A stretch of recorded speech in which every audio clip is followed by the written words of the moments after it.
नमस्कार दोस्तों, अक्षर एकेडमी में आपका स्वागत है। मैं हूं पुष्पेंद्र पांडे और आज हम सरबपुरी वंश के बारे में माइंड मैपिंग तरीके से देखेंगे कि सरबपुरी वंश के बारे में कौन कौन से तथ्य हैं। इससे पहले मैं वीडियो शुरू करूं, आप लोगों को जानकारी देना चाहूँगा कि हमारे संस्थान ने CGPSC व्यापम सब इंस्पेक्टर पटवारी या विभिन्न वैकेंसियों के लिए निःशुल्क कोचिंग प्रारंभ की है। सभी बच्चों को निःशुल्क में कोचिंग दिया जा रहा है। मात्र रजिस्ट्रेशन के आधार पर बच्चे सभी छात्र जो है इसका लाभ ले सकते हैं। तो आप संस्थान में आकर इसका रजिस्ट्रेशन करा सकते हैं और फ्री क्लासेस का जो है लाभ ले सकते हैं। आइए सरबपुरी वंश के बारे में देखते हैं। सरबपुरी वंश के बारे में मैं कुछ तथ्य बता दूं आपको कि सरबपुरी वंश छत्तीसगढ़ का प्रमुख राजवंश है। इसकी स्थापना सरबराज नामक एक व्यक्ति ने की थी।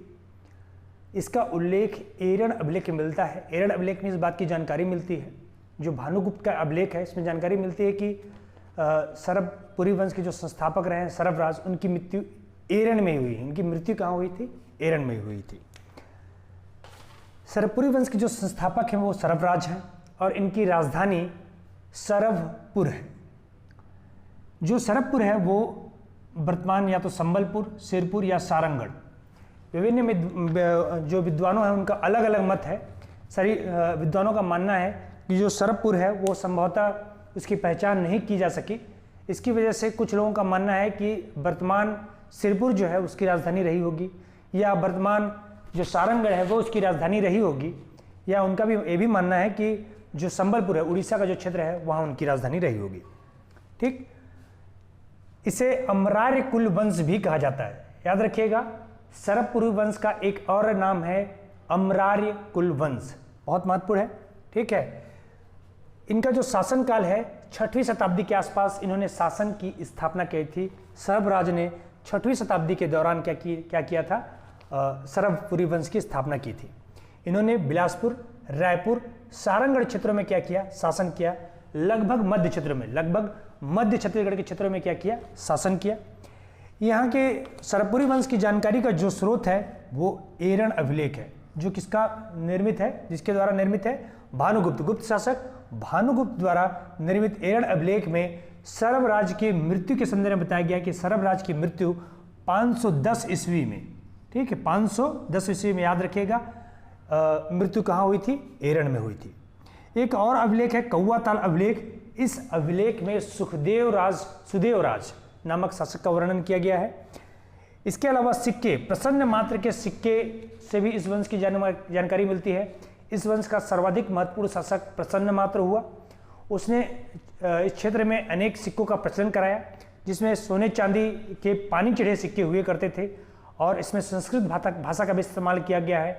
शंख, चक्र, गरुड़ इन सिक्कों पर अंकित थे। तो ये सिक्के भी काफ़ी महत्वपूर्ण हैं। कई बार पूछा जा चुका है कि किसने सोने चांदी चढ़े पानी के सिक्के चलवाए, तो ये प्रसन्न मात्र जो नामक शासक है ये सिक्के चलवाए, वो भी सोने चांदी के पानी चढ़े हुए। ताम्रपत्र जो है, छत्तीसगढ़ में जो ताम्रपत्र प्राप्त हुए हैं वो मल्हार, बिलासपुर के मल्हार से, और आरंग जो रायपुर में है, यहाँ से सरबपुरी वंश के ताम्रपत्र की प्राप्ति हुई है, जो इसकी जानकारी का महत्वपूर्ण स्रोत है। इनके प्रमुख शासकों में अगर देखें तो सबसे पहले जो शासक था वो था सरबराज, जो इस वंश का संस्थापक था। एरण अभिलेख में, किसमें? एरण अभिलेख में इस शासक का उल्लेख मिला है। इसके अलावा नरेंद्र हुआ। प्रसन्न मात्र जो इस वंश का सबसे महत्वपूर्ण शासक है, इस वंश का सबसे शक्तिशाली शासक हुआ। इसने प्रसन्नपुर नगर की स्थापना करवाई। ध्यान रखिएगा, प्रसन्नपुर वर्तमान जो मल्हार है, इसका प्राचीन नाम क्या है? प्रसन्नपुर है। प्रसन्नपुर शहर की स्थापना करवाई, जो वर्तमान मल्हार है। नदी के किनारे, निडिला नदी के किनारे प्रसन्नपुर शहर बसाया। निडिला जो वर्तमान लीलागर नदी को कहा जाता है। लीलागर नदी को क्या कहा जाता है? आपका निडिला नदी भी कहा जाता है। सोने चांदी पानी चढ़े हुए सिक्के चलवाए, काफ़ी महत्वपूर्ण है। तो प्रसन्न मात्र को याद रखिएगा। इसके अलावा जयराज, मनमात्र, दुर्गराज इत्यादि शासक हुए। इसके अलावा सुखदेव राज नामक जो शासक हुआ, उसका जो जिसके बारे में कौवाताल अभिलेख में इसकी चर्चा की गई है। इस वंश के सुखदेव राज के शासनकाल में ही इंद्रबल नामक एक सामंत हुआ। इंद्रबल नामक जो सामंत ने ही सुखदेव राज के काल में के बाद उसके जो उत्तरवर्ती जो शासक रहे हैं वो उन शासकों के शासन का कब्जा करके पांडु वंश की स्थापना करता है। तो इसको भी याद रखिएगा, सुखदेव राज का सामंत कौन था? इंद्रबल, जो पांडु वंश का संस्थापक भी माना जाता है। इसके अलावा प्रवर राज जो था वो इसकी राजधानी सिरपुर थी, ये प्रमाणित है। बाकी शासकों की राजधानी प्रमाणित नहीं है, संबलपुर सिरपुर या है, लेकिन जो प्रवर राज है उसकी राजधानी सिरपुर थी। और पांडुवंशी शासक तीवरदेव ने, पांडु शासक क्या नाम था उसका? तीवरदेव, ये काफी महत्वपूर्ण है। तीवरदेव को याद रखिएगा, उसने प्रवर राज को पराजित कर दिया था, ठीक, और अपने साम्राज्य का विस्तार किया था। इसके अलावा प्रवर राज द्वितीय होते हैं। प्रवर राज द्वितीय जो है सरबपुरी वंश के अंतिम शासक हुए। सरबपुरी वंश के अंतिम शासक कौन थे?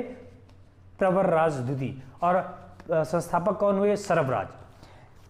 एक बात और ध्यान रखिएगा कि इनके बारे में कुछ विशिष्ट चीजें हैं।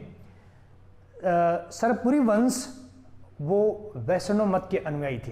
किस मत के अनुयायी थे? वैष्णव मत के अनुयायी होने के कारण ये सरबपुरी वंश के लोग जो है परम भागवत की उपाधि धारण करते थे, और परम भागवत उपाधि धारण करते थे, वैष्णव धर्म का पालन करते थे। इसके अलावा वैष्णव धर्म से संबंधित है गज लक्ष्मी, इनकी जो है क्या थे? राज चिन्ह में इनकी गज लक्ष्मी का अंकन होता था, ठीक है। ये वैष्णव धर्म के अनुयायी होने के कारण तीनों चीजों को याद रखिएगा, वैष्णव धर्म का पालन, परम भागवत की उपाधि और गज लक्ष्मी इनके राज चिन्ह में। इनके जो शिलालेख है वो बॉक्स हेडेड अल्फाबेट्स में, बॉक्स हेडेड डिब्बों में बना होता था। इनके अल्फाबेट्स में लिखे होते थे सरबपुरी वंश के, ये सरबपुरी वंश के संदर्भ में है, ठीक है। तो ये सारी चीजें सरबपुरी वंश के बारे में आपको ध्यान रखनी है। संस्थापक इसके सरबराज हैं, इरड़ अभिलेख में उल्लेख किया गया है। आपका सरबपुर इसकी राजधानी रही है, वैष्णव धर्म को मानते थे। प्रसन्न मात्र सबसे याद रखिएगा, प्रसन्नपुर नगर की स्थापना करवाई, नीला नदी के किनारे, मतलब मल्हार जो वर्तमान है वो लीलाकर नदी के किनारे, सोने चांदी पानी चढ़े सिक्कों की। एक बात और रखिएगा, इसके सिक्कों में गरुड़, शंख और चक्र के निशान हुआ करते थे। गरुड़, शंख और चक्र के निशान हुआ करते थे इनके सिक्कों में, और संस्कृत भाषा का इस्तेमाल हुआ है, संस्कृत भाषा का इस्तेमाल हुआ है। ये सारी चीज़ें आपको ध्यान रखनी है। हम छोटे छोटे वीडियो बना रहे हैं, छोटे छोटे शॉर्ट वीडियो बनाने की कोशिश कर रहे हैं। तो अगर आपको ये वीडियो अच्छा लगे तो हमारे YouTube चैनल को सब्सक्राइब कर सकते हैं, ठीक है, और शेयर भी कीजिए और अधिक से अधिक जानकारी का प्रसार करें, ठीक है। ठीक है, आज के लिए इतना ही। बहुत बहुत धन्यवाद।